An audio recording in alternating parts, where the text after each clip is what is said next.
what generate the economic wealth of the nation. That means उन्होंने ये inquiry की थी, ये पता लगाया था कि कौन कौन सा ऐसे फैक्टर्स हैं जो हमारी नेशन, हमारी जो कंट्री है उसकी इकोनॉमी को ग्रो अप कर सकते हैं और वेल्थ जो है उसको जनरेट कर सकते हैं. ओके, द इकोनॉमिक वेल्थ और well being of the country thus does not necessarily depend on the mere position of the resources. The point is how these resources are used in generating a flow of production and how as a consequence income and wealth are generated from that process. Generally जो है वो ये होता है कि जो भी nation की वेल्थ है वो जनरेट होती है, डिपेंड होती है on the resources of that Nations. But ये ज़रूरी नहीं है, रिसोर्सेज अवेलेबल होना ही सिर्फ सफिशिएंट नहीं होता है.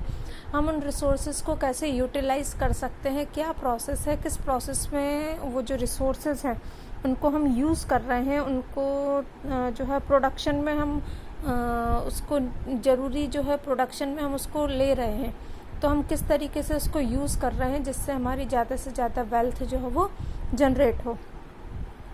इन our modern economic setting that this flow of production arise out of production of commodities, goods and service by million of enterprises, large or small.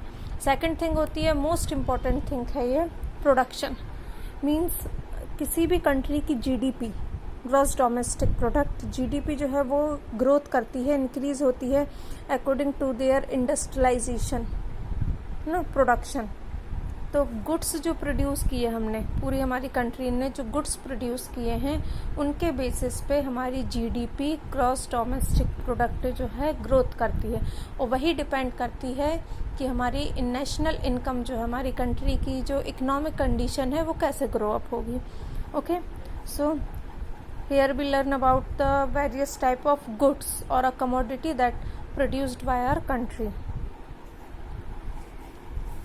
So here 4 types of goods. First is final goods, second is consumption goods or consumer goods, third one is capital goods, and fourth one is intermediate goods. Let's learn about it in detail. First thing is final goods. The goods and service produced are to be sold to the consumer. The goods or service purchased by that entity might be for final use or for use in further production. When it is used in further production, it often loses its characteristic as that specific goods and transformed through a production process into the another goods.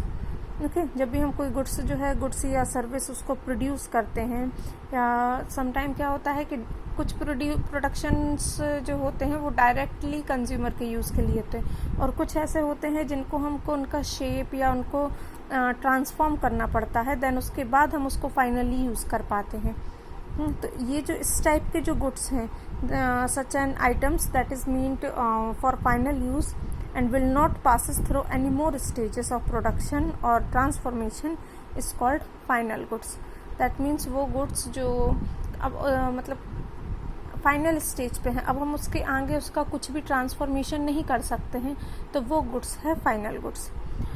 For example cotton. Okay, when cotton is produced then we use it for making clothes. ठीक है, after making clothes it's finally went for customer for consumption ना. इसके बाद हम इसका कोई और transformation कर नहीं सकते हैं ना. तो ये जो है, जो हमने कॉटन से जो हमने उसके क्लोथ्स बनाए हैं, ठीक है, जो क्लोथ्स हैं, अब हम उनका और कोई स्टेज नहीं है कि अब हम इनके साथ कुछ और कर सकते हैं या कुछ और ट्रांसफॉर्मेशन कर सकते हैं. वो फाइनली प्रोडक्शन के बाद कंज्यूमर के लिए, कंजप्शन के लिए सेंड कर दिए जाते हैं, तो वो होते हैं final goods. Okay, second thing is consumption goods और consumer goods.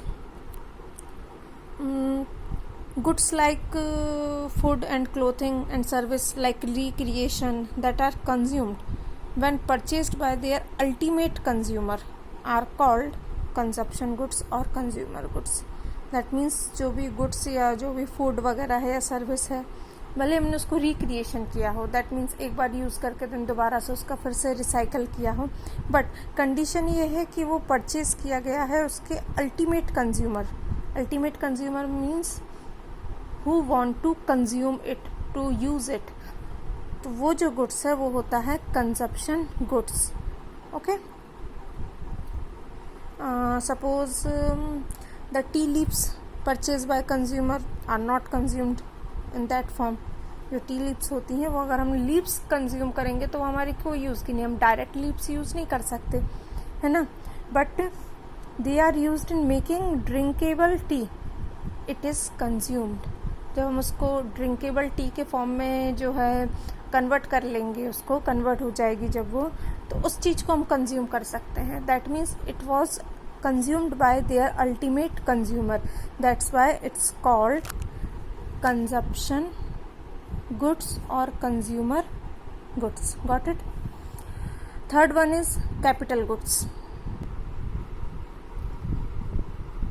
Goods that are of durable character, which are used in the production process like tools, implement, machines. While they make production of other commodities feasible, they are also final goods and they are not finally goods to ultimate consume. These goods are part of the capital, that's why these goods are known as capital goods. Suppose in business and production process we use land, building, machines, these are purchased by their ultimate consumer. Their ultimate consumer is who? Producer. Okay, means capital की जो condition use करता है, capital को जो directly use करता है वो कौन करता है? प्रोड्यूसर, जिसको उसकी नीड है। ओके, तो जो इस टाइप के जो गुड्स होते हैं, सपोज टूल्स हुए या कुछ इम्प्लीमेंट्स, मशीन्स वगैरह, ये सारी चीज़ें क्या है? Capital goods, because these goods are used as a capital for any business और industries. Capital goods also known as consumer durables. Consumer durables means like television, automobiles, home computers etc. जो भी चीज़ें हम अपने घर में यूज़ करते हैं जो लॉन्ग ड्यूरेबल होती हैं, सपोज जैसे टीवी हम डेली परचेज नहीं करते, एक बार परचेज कर ली तो जब तक वो चल रही है सालों साल, जब तक ख़राब नहीं हो रही तब तक हम उसको यूज़ कर रहे हैं। तो ये भी हमारे लिए क्या है? हमारी एक कैपिटल है ना, होम कैपिटल। तो कंज्यूमर ड्यूरेबल, हम बहुत लंबे टाइम तक उसको, लॉन्ग टर्म के लिए हम इसको यूज़ कर रहे हैं। तो जो कैपिटल गुड्स होते हैं उनको हम और क्या कहते हैं? Consumer durables. Fourth one is intermediate goods. Intermediate goods are like that one final goods is used for producing another final goods, like the total production taking place in the economy, a large number of products don't we end up in final consumption are not for capital goods either. Such goods may be used by another producer as a material input. Suppose let's we take example of tires. Okay, tires of any vehicles. Automobiles companies are separate from the showrooms. Suppose एक car है, ठीक है, car के जो parts हैं वो different places पर जो है उनको प्रोड्यूस किया जाता है ना। टायर्स जो है वो अलग कहीं और प्रोड्यूस हो रहे हैं, स्टील बॉडी जो है वो कहीं और प्रोड्यूस हो रही है किसी और इंडस्ट्री में, है ना। जो उसके अदर जो पार्ट्स होते हैं वो किसी और इंडस्ट्री में प्रोड्यूस हो रहे हैं। तो ये क्या है? For that industries, for that individual industries, these are final goods. Okay, these tires or steel body and another parts of a vehicle, these all are the final goods for those industries, but these are not usable for customer, directly usable for customer. हम कहीं गाड़ी लेने जाते हैं तो ऐसा तो नहीं है कि हम बोला कि अभी सिर्फ टायर दे दीजिए, अभी सिर्फ स्टील बॉडी परचेज कर ली, नहीं। हम क्या है, हम पूरा एक फाइनल प्रोडक्ट जो है इसका जो कॉम्बिनेशन होता है, इसको जो असेंबल करके जो प्रोडक्ट बनता है वो परचेज करते हैं, है ना। तो ये सारी चीज़ें जो हैं ये फिर फाइनली कहाँ पर जो ट्रांसफ़र हो की जाती हैं, शोरूम या जो भी कार वगैरह का जो असेंबलिंग वर्क शॉप जो होती है वहाँ पर, है ना। देन वहाँ जाकर इन सभी चीज़ों को असेंबल करके एक फाइनल गुड्स, दैट मीन्स जो भी कार है या जो भी व्हीकल्स है उसको असेंबल करके बनाया जाता है और देन वो कस्टमर को सेल किया जाता है। वो जब कार पूरी असेंबल हो जाएगी, उसमें टायर, स्टील बॉडी और जो भी उसके अदर पार्ट्स वगैरह हैं, जब वो सारी चीज़ असेंबल हो जाएगी उसके बाद कस्टमर उसको परचेज करता है ना। तो इस तरीके के जो गुड्स होते हैं उसको कहते हैं इंटरमीडिएट गुड्स।